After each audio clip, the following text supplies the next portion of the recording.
filles, vous venez d'arriver tout doucement. Alors aujourd'hui, comme vous savez, on va faire un live, on fait le live 3, que j'ai pris des notes comme ça, je ne me trompe pas. Alors, live 3 les filles, aujourd'hui, on va parler du Coran et des ados, comment aider son ado à apprendre le Coran. Aujourd'hui, on se retrouve avec Sophia. Alors, vous avez vu, ceux qui n'ont pas raté les lives un été chez Ansaria, salam alaikum. Oui, j'ai mis du vert aujourd'hui. Et comme me dit ma fille, c'est la couleur de l'islam. Comme je disais, le live 1, on avait fait avec Sophia, qui nous avait fait le plaisir de partager avec nous ses secrets sur Coran et vacances. Et on avait parlé justement d'un programme maman. Comme on a dit, avant d'éduquer nos enfants, il faut qu'on s'éduque nous-mêmes. Du coup, le premier live, elle nous a donné pas mal d'astuces. Elle est vraiment désolée les filles, parce que ce live, on n'a pas pu le mettre en replay. Il y a juste la partie questions-réponses qui est en replay sur l'insta de Sophia, qui est Coran Corner. Inch'Allah, celui-là, normalement, il ne devrait pas avoir de bug. Sophia est rentrée, elle est en France, elle n'est plus en Algérie. Normalement, ça devrait fonctionner. Du coup, pour celles qui nous rejoignent et qui ne nous connaissent pas, je suis Mariama Ousturk de la plateforme Ansaria. Ansaria, pour celles qui ne connaissent pas, c'est une plateforme où on parle d'éducation, de développement psychologique et de la puberté chez les filles.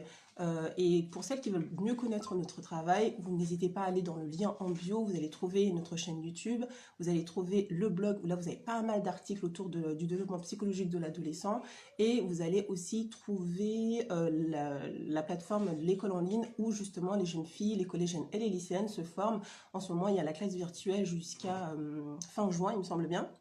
Et on reprendra, Inch'Allah, les masterminds spéciales collégiennes à la rentrée. Pour celles qui m'ont demandé, là c'est les vacances, on va se reposer, on va continuer sur les lives tranquillement et on reprendra les cours à la rentrée, Inch'Allah.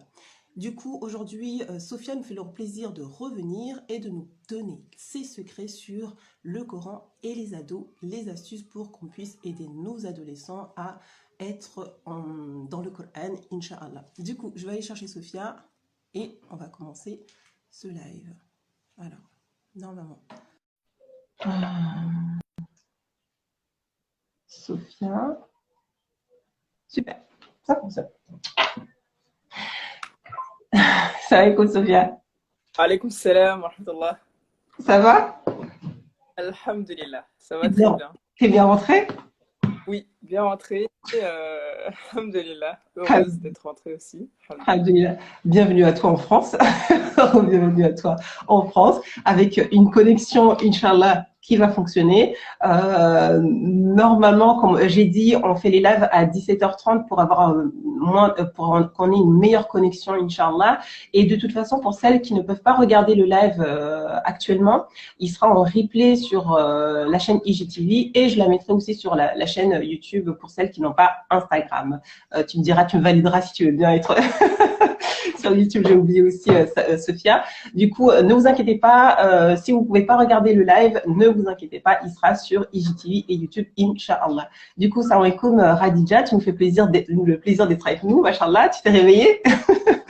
Il y a des avions, non, oui, il y a des avions. Elle demande à toi justement, Sophia, parce que tu es rentrée, s'il y a des avions d'Algérie à Paris. Ah, tu as répondu, alhamdoulilah. Je vais essayer d'épingler le live comme la dernière fois. Comme je vous ai dit, j'y arrive. C'est super. Maintenant, j'arrive à épingler les lives. Du coup, je vais épingler le live d'aujourd'hui pour celles qui nous rejoignent. La thématique d'aujourd'hui, c'est Coran et ados. Avec Sophia, on va essayer de vous donner des astuces pour justement faire en sorte qu'on aide nos adolescents à être dans le Coran. Et on va profiter justement de ces vacances pour profiter, pour que ce soit productif et de les faire aimer le Coran, Inch'Allah. Et on va faire comme d'habitude. Sophia va nous donner ses secrets. Et après, je ferai un récapitulatif pour celles qui vont nous rejoindre. Et on répondra bien sûr à vos questions au fur et à mesure. N'hésitez pas à poser vos questions. Dès que vous avez une question en tête, n'hésitez pas. Vous la mettez en commentaire. Et moi, de toute façon, je vais noter les questions et je les poserai à Sophia à la fin, Inch'Allah. Du coup, si ça vous convient, on va commencer. Et pour celles qui nous rejoignent, bienvenue à vous pour ce live numéro 3. Bismillah. Je te laisse la parole, Sophia. أعوذ بالله من الشيطان الرجيم بسم الله الرحمن الرحيم ربي اشرح لي صدري ويسر لي أمري واحلل عقدة من لساني يفقهوا قولي. J'espère que vous allez bien et je vous remercie de nous rejoindre au fur et à mesure autour de cette thématique, voire cette problématique.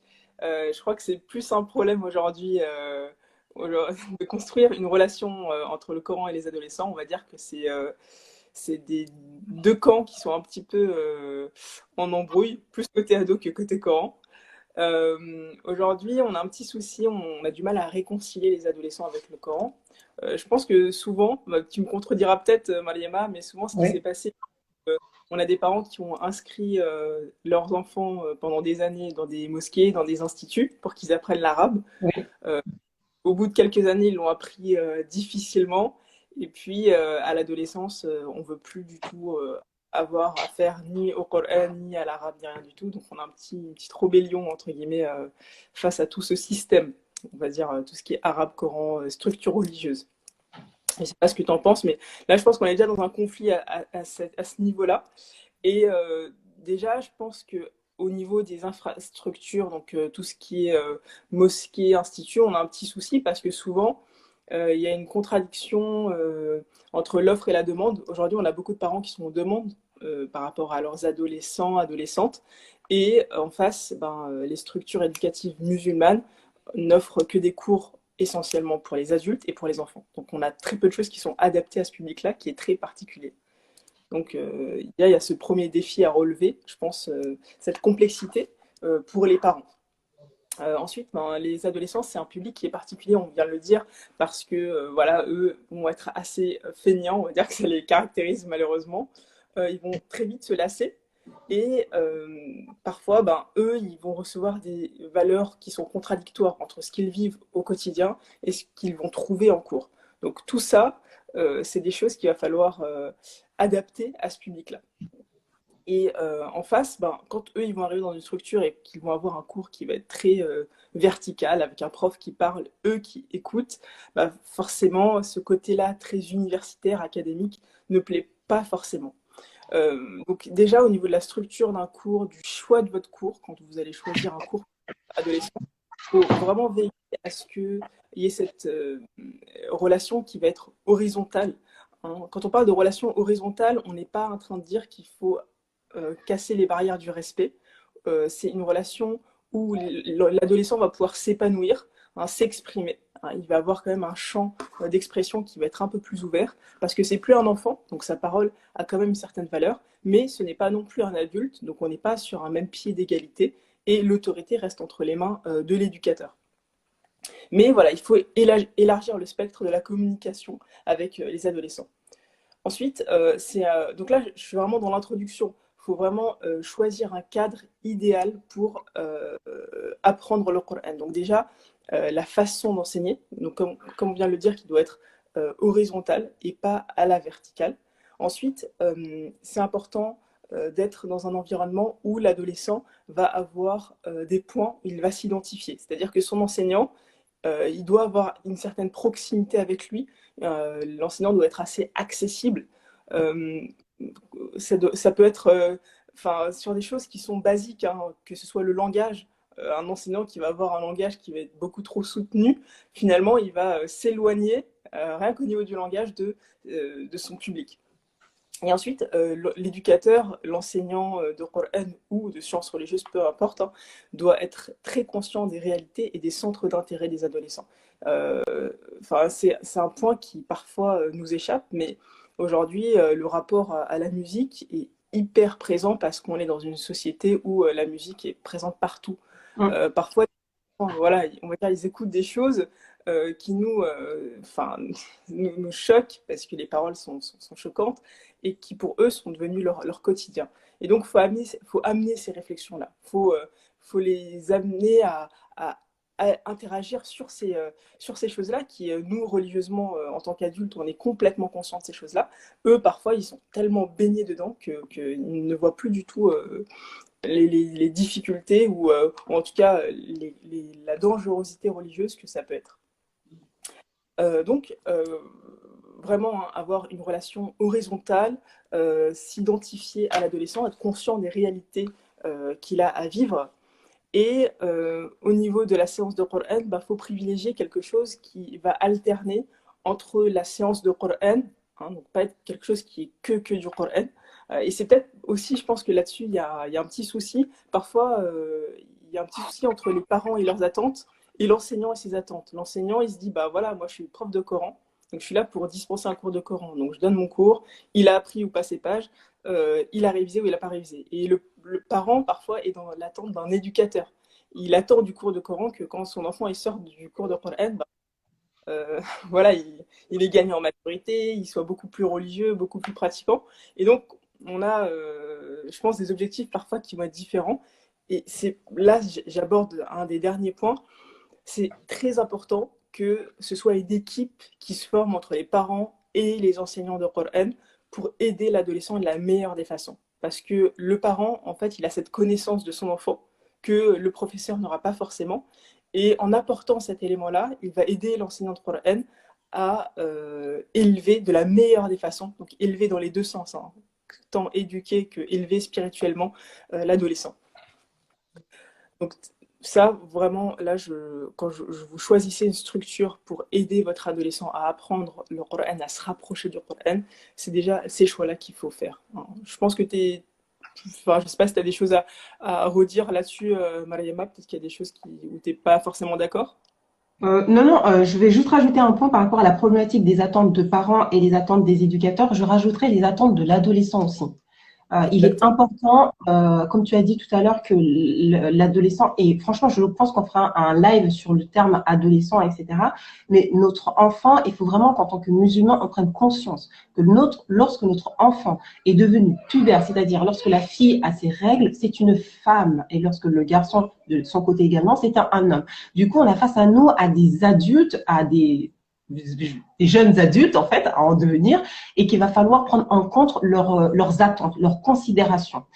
Et pour justement répondre à cette problématique, lorsqu'on va justement, comme tu as dit, faire une évaluation des attentes de chacun, c'est-à-dire en tant que parent, j'ai des attentes par rapport à mon adolescent. En tant qu'éducateur, moi, mon attente, c'est de donner mon cours de Coran à votre enfant. Et quand on va mettre l'adolescent au milieu, on va échanger. Voilà. Toi, quel est l'environnement en termes de ce cours tu aimerais avoir? Et vous allez voir que votre adolescent va vous donner des éléments de réponse. Et comme tu as dit tout à l'heure au niveau de la musique, il faut savoir qu'à l'adolescence, on se pose plein de questions. Et comme tu as dit, nous, on a une image de la musique qui est déjà réfléchie, alors que l'adolescent, non.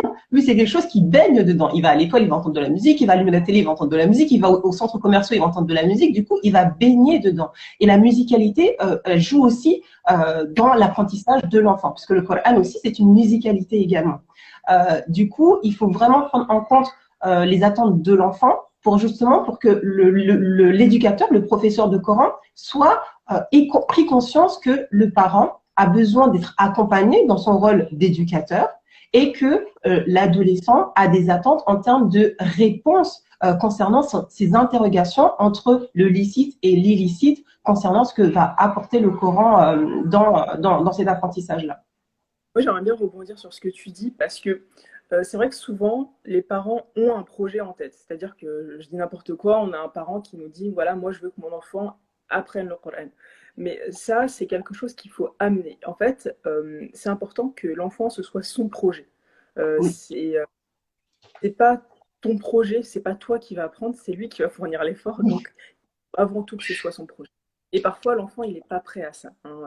Et il faut vraiment penser à une chose pendant, on va dire que de 0 à, on va dire 12 ans, pour faire large, l'enfant, il a subi les choix des parents. C'est-à-dire que c'est eux qui ont choisi de l'inscrire à l'école arabe, c'est eux qui ont choisi ses activités extrascolaires.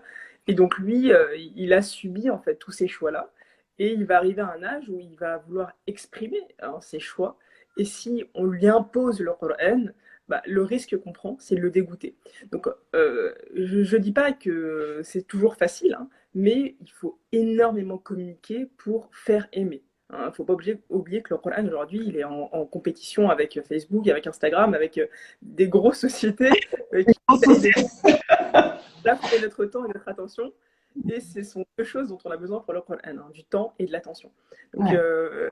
et ça, c'est un défi pour les parents et pour le corps professoral. C'est-à-dire que nous, aujourd'hui, à notre échelle, en tant que prof, on a vraiment un défi, c'est de faire aimer le Coran. C'est-à-dire que les élèves apprennent ou pas le Coran, ça, c'est notre étape. Mais aujourd'hui, un adolescent, il doit aimer le Coran, et ça, c'est notre défi. Alors, faire aimer le Coran, ça va passer par plusieurs choses, et pas forcément par de l'apprentissage par cœur. Et ça, il faut en être conscient, parce qu'avant d'arriver à l'apprentissage par cœur, il y a des étapes. Un adolescent qui ne lit pas fluidement l'arabe, il n'y a pas d'intérêt à lui faire apprendre par cœur le Coran. Hein, donc, les parents doivent bien être conscients de ces difficultés-là. Si vous avez un adolescent qui lit pas encore l'arabe ou qui lit pas très très bien l'arabe, préférez de la lecture, hein, et de la lecture régulière. Je sais que par exemple, je connais des adolescents qui, avant de se lancer dans l'apprentissage, ont lu pendant très longtemps. Hein, vous pouvez commencer par une page de Coran tous les matins. Donc déjà, il y a une routine avec le Coran qui va se construire. Euh, et peut-être de l'amour, en fait, du Coran qui va se construire. Et de la dépendance. Là, on veut des drogués au Coran, en fait. Là, il faut leur donner leur dose tous les jours. Et si on donne leur dose tous les jours, ça va être difficile après de sortir de ça. Il faut créer des moments en famille Coran. C'est important ça. Le Coran, c'est pas que ton affaire, toi et ton apprentissage. Non, c'est l'affaire de toute la famille. Hein. Et la dernière fois, je sais qu'on en avait déjà parlé, mais si vous-même vous n'êtes pas dans le Coran, il va pas falloir en attendre beaucoup de votre enfant. Ce serait pas juste de toute façon d'être dans cette logique-là. Donc voilà, pour moi, c'est une histoire un peu de famille. Si on veut que son enfant il apprenne le Coran, ça reste avant tout une histoire de famille. Je pense que tu en avais parlé, Mariama, la dernière fois. Oui, de toute façon, je réponds juste à une sœur. Ouais, oui, moi, le truc que je dirais aux parents, n'attendez pas l'adolescence. Ouais, le Coran doit être une histoire d'amour qui a été créée dès l'enfance. Il faut créer cette relation dès l'enfance. Maintenant, si vous avez des enfants adolescents et que vous voulez justement qu'ils rentrent dans le Coran, comme tu as dit, il va falloir créer une relation d'amour avec le Coran. Et vraiment, l'adolescent, les attentes de l'adolescent, c'est je veux comprendre. Parce que comme tu as dit, on impose à nos enfants nos décisions. Je veux que tu apprennes l'arabe dès qu'il est de 0 à 10 ans. Tu vas apprendre l'arabe, tu vas apprendre le Coran. Et on arrive à un pic vers les 11-12 ans où l'enfant, vraiment, il a, c'est bon, j'en peux plus. J'ai l'école française, j'ai l'école arabe, on m'impose, on m'impose. Et du coup, en fait, il faut que nous, en tant que parents, on ait une stratégie. On se dise, voilà, je vois que mon enfant, il commence à s'éloigner du Coran.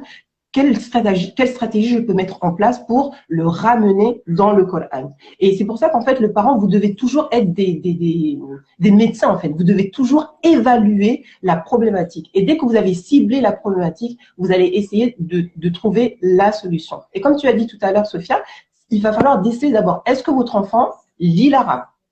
Est-ce que votre enfant a des difficultés en arabe? S'il a des difficultés en arabe, il faut d'abord déceler cette problématique et régler d'abord cette problématique en termes de la langue arabe. Parce que quand on a des difficultés, je peux vous le dire, ça devient très lourd en fait d'être dans le Coran et on ne prend pas plaisir à lire. Ça crée de la frustration. En fait, c'est ça un défi, parce que si vous forcez un enfant à apprendre le Coran, que déjà il ne s'en sort pas au niveau de la lecture, vous lui demandez de faire un truc qui est beaucoup trop compliqué. Et ça, même en tant qu'adulte, hein, c'est quelque chose qu'on voit très vite, les élèves adultes ou ados lâchent. Parce qu'en fait, on demande de faire quelque chose qui est au-dessus de son niveau.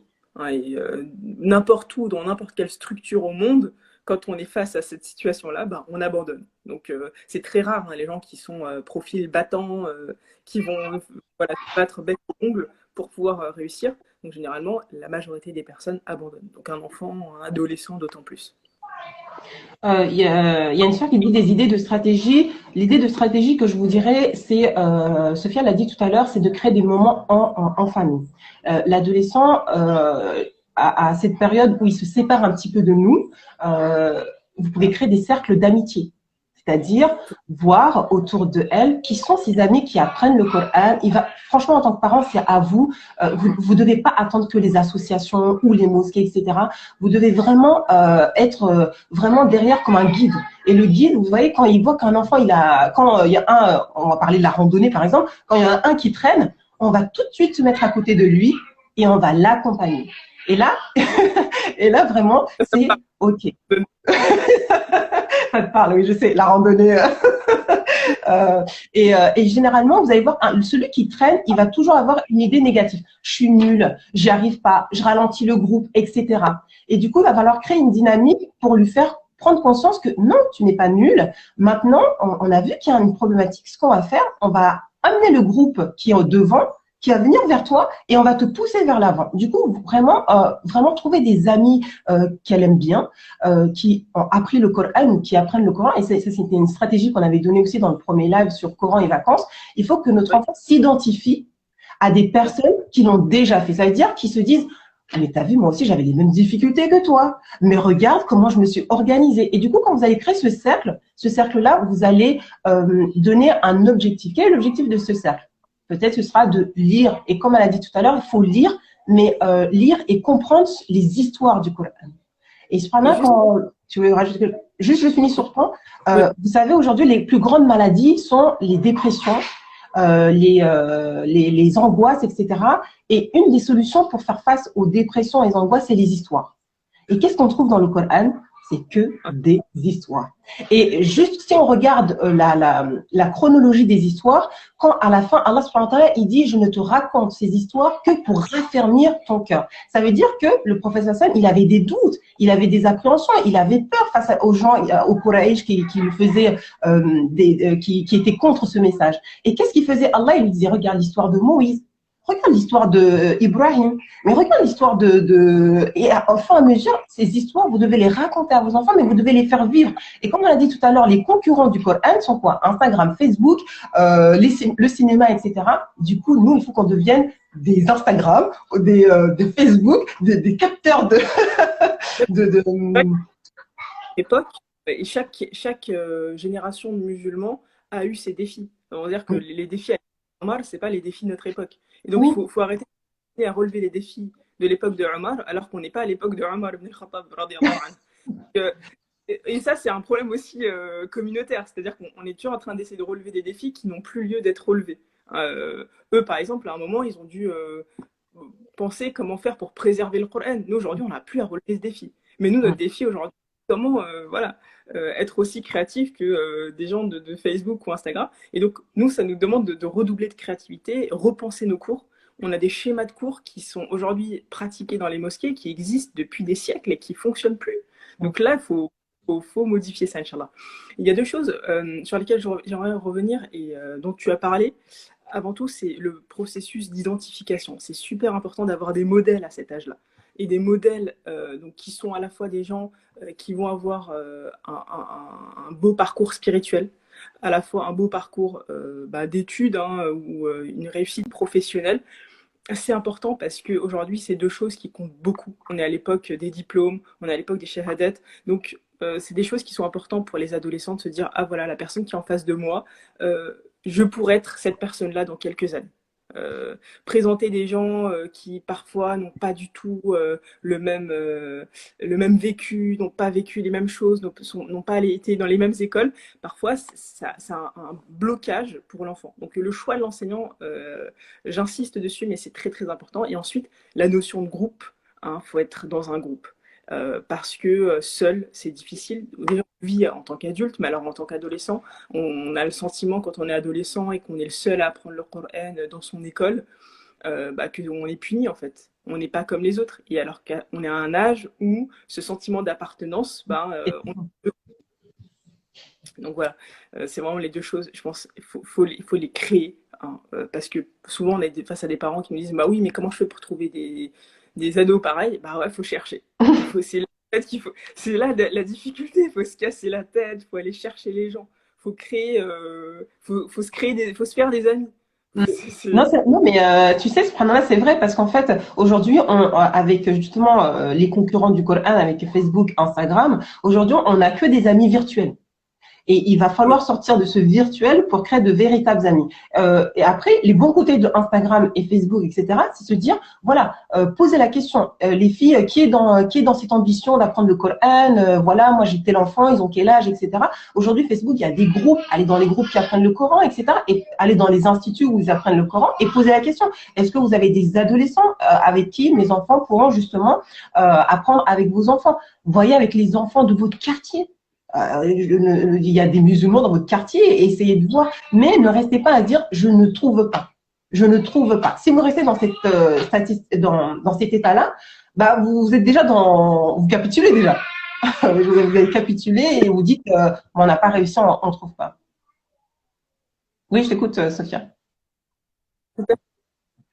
des adolescents, parfois dans une même famille. Donc, il faut regrouper les adolescents et leur fixer un défi. Il ne faut pas oublier qu'Allah, il a fait de l'apprentissage du Coran un défi, et c'est pas pour rien, parce qu'il nous connaît, il connaît la nature humaine, il sait qu'on est stimulé par le challenge, et encore plus à cet âge-là. Je me suis fait une expérience réalisée à Château-Chinon, où on suivait un petit groupe d'adolescents comme ça, donc ça, il devait y avoir une vingtaine d'adolescents, et on leur avait dit, voilà, en 2 semaines de vacances, on va apprendre Surat al-Munafiqun.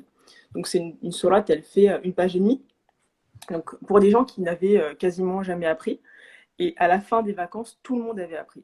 Et en fait, les parents sont venus, ils nous ont dit, mais comment vous avez fait? Nous, nos enfants, on n'a jamais réussi. Et donc ce qu'on avait fait, c'est qu'on avait fait un concours, donc on les avait stimulés, il y avait des cadeaux à la clé, et le fait de les mettre comme ça dans la compétition, du challenge, ils avaient beaucoup aidé, on les a accompagnés, on les a encouragés. Et alhamdoulilah, bah, on avait eu 100% de réussite. C'est vrai qu'il ne faut pas hésiter à faire des choses comme ça.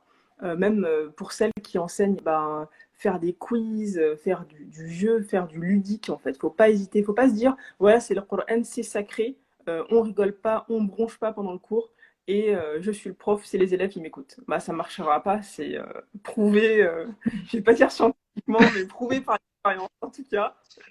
Et aussi une chose, c'est un dernier conseil pour les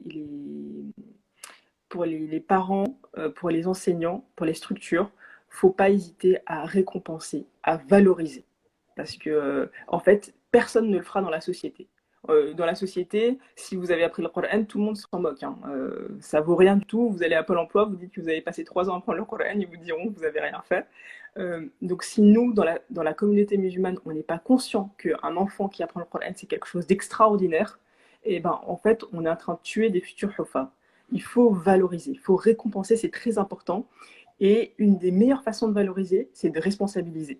C'est-à-dire que si un enfant, vous voyez qu'il a bien avancé dans le Coran, il ne faut pas hésiter à lui dire, bah voilà, toi, tu as 15 ans, ça fait 5 ans peut-être que tu apprends le Coran, bah maintenant c'est toi qui vas suivre ta petite sœur, c'est toi qui vas suivre ton petit frère. Donc le responsabiliser au niveau du Coran.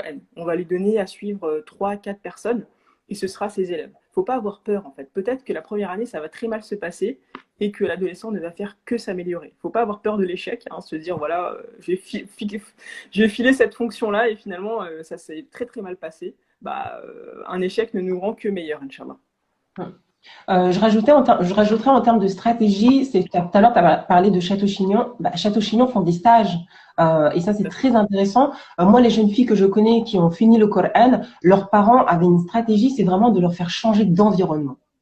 Le changement d'environnement, et je sais pas si vous avez des gens dans votre famille qui ont finalisé le Coran, c'est généralement des gens qui ont changé d'environnement. C'est-à-dire qu'ils sont partis soit dans une institut pendant 2-3 ans, soit pendant 4-5 ans, ils sont partis à l'étranger, etc.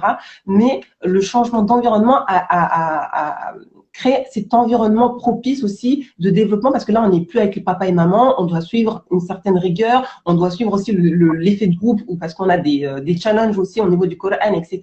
Et vraiment, pendant ces vacances, essayez à regarder Château-Chinon. Ah oui, et les voyages spirituels. Je sais qu'avec la Maison des Savoirs, il y a des voyages spirituels qui sont faits. On part 4 jours et généralement, on a un groupe de 10 jeunes filles qui viennent avec nous et franchement, j'aime beaucoup. Ça fait 4 ans que je fais avec eux et c'est super parce qu'en fait, les jeunes vont se challenger, vont lire le Coran. Le soir, même s'ils vont rester dans des qiyam, ils vont faire des qiyam entre eux. Et généralement, on parle le jour de l'an. Vous imaginez? Alors, vous imaginez le jour de l'an, le 31, les jeunes sont en train de faire des qiyam. Et ça m'avait, parce que nous, on était partis se coucher super tôt. On m'a dit, mais non, Mariama, tu sais, on est resté jusqu'à 4 heures du matin. Je dis, vous avez fait quoi jusqu'à 4 heures du matin? On a fait des prières, etc. et tout. Et ça, on se dit, machallah, ils sont pleins de bonnes intentions, en fait, nos enfants. Simplement, il faut leur donner ce cadre qui va leur être propice à se challenger dans les bonnes actions, en fait. Mais Mariama, tu vois, si je peux insister là-dessus, en fait, ça, je pense que tu le vois même en tant que maman, un enfant, parfois, il écoutera beaucoup mieux quelqu'un de l'extérieur que ses parents. Oui, Et ça, c'est ça, vrai. voilà, faut pas en être jaloux, mais faut pas le négliger non plus. Et d'où Surtout à l'intérêt, l'adolescence. voilà, et d'où l'intérêt de s'entourer d'une bonne personne. Il y a un proverbe comme ça qui dit qu'il faut un village pour éduquer un enfant. Et c'est pas pour rien. Et vous inquiétez pas, si vous l'entourez des bonnes personnes, bah, chaque personne va converger vers votre modèle d'éducation. Va apporter. Euh, et, euh, et tu voulais rajouter quelque chose? Ouais, et je voulais rajouter quelque chose par rapport au fait de sortir de sa structure familiale. C'est important de laisser cette porte de la liberté et de l'indépendance de façon très encadrée, hein, toujours, dans un cadre religieux, avec des structures qui sont très sérieuses. Mais c'est important de laisser cette liberté-là. Hein, c'est une liberté contrôlée. Finalement, on sait où est notre enfant, avec qui il est, mais en même temps, on lui donne ce sentiment que voilà, je te fais confiance. Et ce lien de confiance, bah, franchement, vous-même, ça va vous aider au niveau de votre éducation, Inch'Allah. Je voulais rajouter autre chose par rapport à ce que tu as dit, par rapport au fait que nos enfants vont mieux écouter les autres que nous en tant que parents.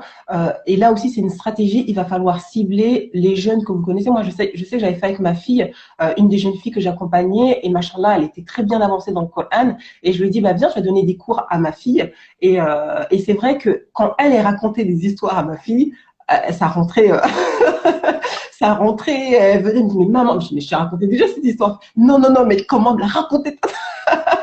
C'est pas pareil, etc. Et c'est vrai qu'il faut pas se dire que l'autre, voilà, il faut pas se dire que l'autre fait mieux parce qu'en fait, il faut vraiment une stratégie, il faut trouver cette stratégie très utile parce que vous aurez beau répéter à l'identique même les mêmes choses, mais ça va mieux passer par quelqu'un d'autre. Du coup, il faut vraiment cibler les personnes où vous voyez au niveau de l'éducation que vous appréciez, que ça va dans la même éthique que vous et dire voilà, est-ce que tu peux lui raconter ça? Est-ce que tu... Et franchement, ça passe comme une fleur en fait, parce que les enfants ils sont vraiment admiratifs de leurs grandes sœurs, des jeunes filles qui vont connaître à la mosquée, etc. Et vraiment côtoyer les mosquées. Je sais qu'il y a beaucoup de parents qui appréhendent les mosquées en se disant oui, mais avec nos enfants, on nous dit toujours qu'ils soient calmes, etc. Mais vraiment, vous ne devez pas sous-estimer la baraka qu'il y a aussi dans les mosquées. Quand il y a des repas à la mosquée, quand il y a des conférences à la mosquée, vous allez dire mon enfant va pas écouter, mais non, parce qu'en fait ça va quand même être un lieu où votre enfant va y être, même s'il n'a pas écouté la conférence ou il n'a pas écouté le cours, etc. Ne vous inquiétez pas, les enfants, ils ont cette capacité en fait d'emmagasiner les choses qui ont été importantes pour eux. Et des fois, vous allez rentrer et dire, bah alors qu'est-ce que tu as retenu, etc. Dire, ouais, j'ai entendu que le professeur, vous allez voir qu'il va vous sortir des choses que vous allez dire, mais il n'a pas écouté le cours en fait. Mais en fait, si, il faut pas hésiter de vraiment de les ramener à la mosquée. Et même si vous vous sentez pas bien, vraiment te dire, voilà, je le fais, c'est pour mon enfant. Il a besoin de cette sakina. Il y a les anges aussi, c'est la maison d'Allah aussi, il faut pas l'oublier. Et généralement, quand on apprend le Coran, on va dans la mosquée pour trouver cette tranquillité, etc. Du coup, ne sous-estimez pas aussi ces lieux. Et maintenant, il commence à réouvrir. Alors, Donc, ouais. retournons dans nos mosquées, Inch'Allah. J'ai juste envie aussi Ça bug un petit peu? de rebondir sur un sujet un peu qui fâche, mais ça fâche à tous les niveaux en général. Hein, Excuse-moi, c'est l'Algérie qui ça a me bugué, poursuit, en fait. Ça a bugué. D'accord. Je te disais, c'est l'Algérie qui me poursuit. Oui, et pourtant, on a choisi, hein, toutes les deux, là. Subhanallah. Oui.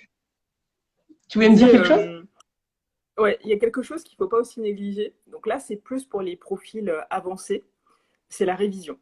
Donc la révision du Coran, c'est quelque chose qui va être fastidieux. Hein. Et à tous les âges, hein, que ce soit l'âge adulte, à l'adolescence. C'est quelque chose de fastidieux. Et là, en tant que parent, on va peut-être vous solliciter, mais vous devez aider vos enfants à réviser. Hein.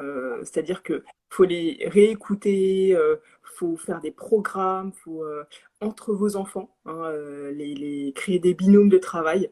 Ils apprennent avec d'autres enfants à la mosquée ou dans un institut, bah, essayer de les aider comme à réviser leurs devoirs ensemble, hein, faire ces mêmes routines-là. Parce que c'est important aussi de ne pas avoir un enfant qui a appris, je ne sais pas, 10, 15 hizb et qui finalement en a oublié la moitié. Donc là-dessus, en tout cas, je vous invite à travailler ça. Et en fait, il ne faut pas sous-estimer le pouvoir de la révision. Aujourd'hui, on est face à une société où on n'apprend pas du tout la discipline. On va dire qu'il y a des sociétés style les Japonais, les Asiatiques, de façon générale, qui sont très disciplinés, machallah. Et on va dire que nous, en France, bah, on n'a pas du tout cette éducation de la discipline. Et la révision, en fait, va apporter ça. Et quand on est discipliné dans sa vie, bah, finalement, on peut faire de très, très grandes choses. Donc, il ne faut pas sous-estimer le pouvoir...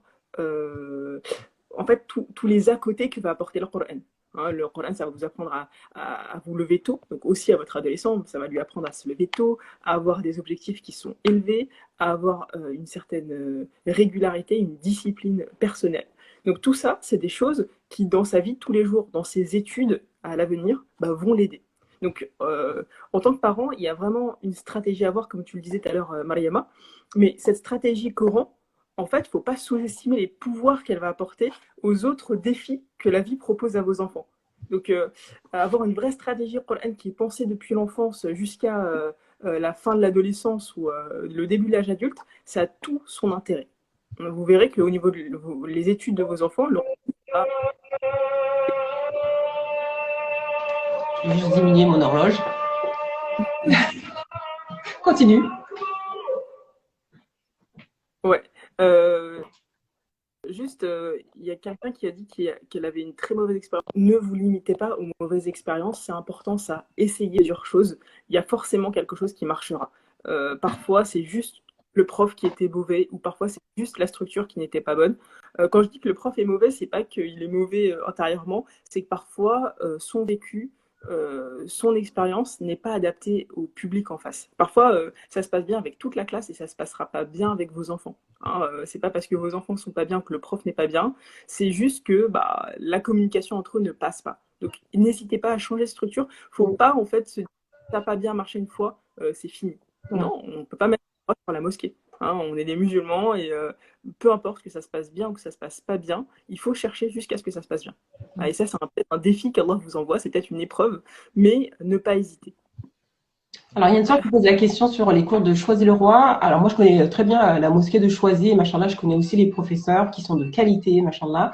Après, maintenant, la question, c'est pour des adolescents, c'est pour des adultes que tu veux, parce que moi, j'ai été au niveau des adultes et j'ai pas à me plaindre. Franchement, c'était très bien, machallah. Mais après, je sais pas s'ils font des cours adolescents à la mosquée de Choisy-le-Roi. Je sais que la mosquée d'Orly a des cours d'adolescents. Moi, je connais bien l'enseignante qui donne les cours et je la recommande à 200%. N'allez pas tous vous inscrire parce que là, je vais exploser. De toute façon, elle prend que 10 personnes alors. Machallah, c'est vraiment quelqu'un de Ouais, elle prend que qualité. 10 personnes pour avoir une certaine qualité dans son cours, machallah. Du coup, mais après, Je mange des pizzas. Hein. Donc, et tu rigoles, mais quand ma fille, quand elle a fait les cours avec elle, c'était un jour inoubliable, hein, les cours. C'est toujours faut qu'on y a. Maman, elle est trop cool, ma maîtresse. ouais, Du coup, c'est par vrai exemple, que Zainab, oui. d'ailleurs, elle m'a dit avant de commencer ce live, c'est très intéressant parce que c'est quelqu'un qui a construit une relation avec des adolescentes. C'est Oustada Zainab, l'enseignante, machallah, vraiment Machallah. à 100%.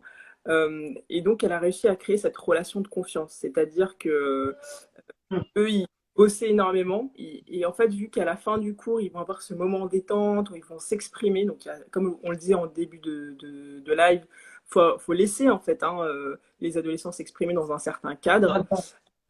Alhamdulillah, elle crée cette ambiance-là à la fin où ils se sentent à l'aise, où l'enseignante est assez accessible pour pouvoir oublier qu'en fait,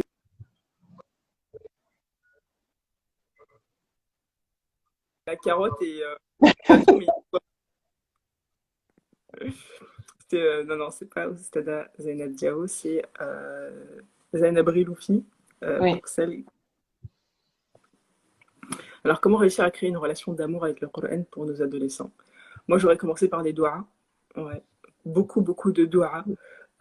Il faut jamais oublier que ça ne vient pas de nous, hein. Peu importe les efforts qu'on aura réalisés, ça ne viendra pas de nous. Après, je pense qu'il y a beaucoup de choses qui ont été dites pendant le live. Si on peut les résumer rapidement en points, commencer dans l'enfance, essayer de faciliter, je pense, la relation déjà avec la langue arabe, hein, faire en sorte que ce soit quelque chose qu'on lise fluidement le Coran, pas forcément où on a beaucoup de difficultés. Si on a des difficultés dans une matière, en général, on ne la travaille pas, c'est pareil avec le Coran.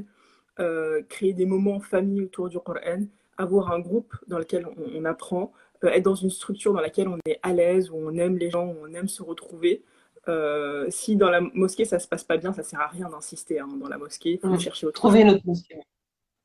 Voilà, et varier les différentes structures. Moi, je trouve que ça peut être aussi intéressant quand on a un adolescent de faire un peu à Château-Chinon, de faire dans sa mosquée, d'aller dans un autre institut, avoir plein de profs, avoir plein d'autres élèves différents, ça peut être une expérience intéressante. Après, tout dépend du profil de votre enfant. Hein, il y a des enfants qui sont très routiniers, qui aiment bien avoir toujours le même cadre, qui sont en sécurité, et il y en a d'autres que ça ne dérangera pas. C'est vous qui connaissez vos adolescents.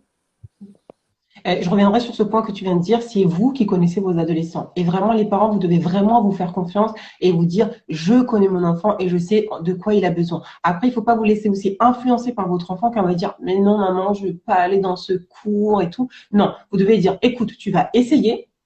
Et après, on fera un point sur le premier essai. Parce que généralement, au début, ils ne veulent pas y aller parce qu'ils ne connaissent pas et ils ne connaissent pas l'environnement. Mais quand ils ont fait le premier cours, ils veulent pas l'abandonner. Alors du coup, c'est à vous en tant que parent. On n'aime rien. La base à l'adolescence, c'est qu'on n'aime plus rien. Voilà, on va rien faire. Et généralement, c'est ce que je rencontre avec les jeunes qui j'ai des parents qui me supplient, mais Marima, s'il te plaît, prends-la en classe, prends-la en classe. Et je dis, mais je peux pas prendre ton enfant si elle veut pas. Elle est capable de choisir, elle doit choisir. Et généralement, ce que je dis aux parents, c'est laisse-la tester. Elle teste le premier cours et c'est elle qui aura le choix de décider si elle veut rester ou pas rester. Et généralement, quand on donne cette responsabilité de dire, c'est toi qui choisis. Si le cadre te plaît, tu restes. Si le cadre ne te plaît pas, tu restes pas. L'adolescent, il se sent vraiment bien parce qu'il se dit, mais non, mais je vais rester hein, parce que voilà. Et après, il vous dit vraiment avec fierté pourquoi je vais rester et tout. Mais vous devez vraiment, vous, en tant que parent, vous dire, écoute, on va tester. Et on va voir après. Si tu aimes pas, on changera. Si tu aimes, mais vous devez pas vous dire, ah, il veut pas, je laisse tomber. Parce qu'en fait, et là, je reviendrai sur une parole de mon professeur qui me disait, subhanallah, quand c'est l'école, on va déployer tous les moyens. Cours de soutien, on va chercher les meilleurs prix, on va chercher les meilleurs endroits. Mais quand ça va parler du Coran pour apprendre la spiritualité de nos enfants, il aime pas, il arrive pas, on abandonne. On doit avoir la même stratégie par rapport à l'école. Et subhanallah, lorsque notre enfant a une bonne relation avec le Coran, vous allez voir qu'au niveau de ses notes, ça va être autre chose. Le nombre de fois que j'ai parlé avec des enfants qui ont appris le Coran par cœur, généralement, ils te disent, ça a développé des capacités de mémorisation, d'apprentissage que je n'avais pas avant. Du coup, vous devez vraiment prendre conscience que le Coran va débloquer les difficultés qu'il peut rencontrer au sein de l'école. Subhanallah. Ouais. Les pouvoirs... Ça bug, Sophia. Attends.